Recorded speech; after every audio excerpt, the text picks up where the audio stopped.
Особенно так немножечко подгружаешься, когда выходишь после хатыни.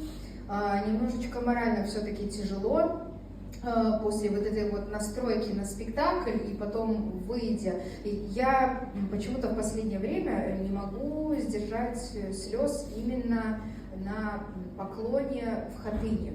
Меня почему-то стало последний год очень трогать, когда особенно школьники, будь то малые, будь то большие, стоят и аплодируют. И то, которые даже не аплодируют, а просто стоят, как какая-то минута тишины. Я не знаю, меня так трогает, я плачу еще больше, чем на спектакле, мне кажется. На самом деле, это наша работа, сбрасывать все то, что было накоплено во время спектакля.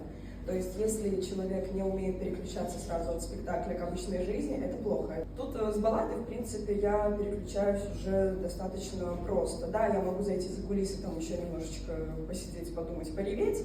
Но что касается уже спуска в самую гримерную, то это совершенно другой человек. У меня все прошло, оно все осталось на сцене, я отдала зрителю, все.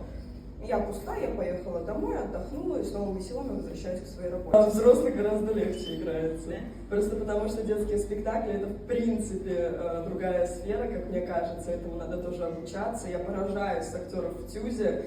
Я не представляю, чем они питаются, чем они подкрепляются, потому что это выходить и каждый раз ребенку отдаваться полностью.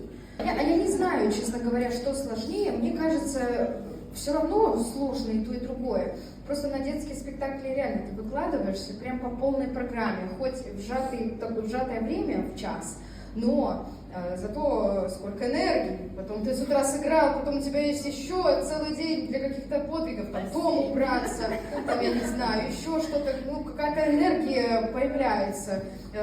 Мне как-то вообще казалось, что я приду в театр и все, меня сразу в сказки, на каких-нибудь принцесс, фей, а тут что у меня было? В 8 пришла, первый спектакль такой, а читка была первая Лондон, и поэтому я думаю, а где же сказки?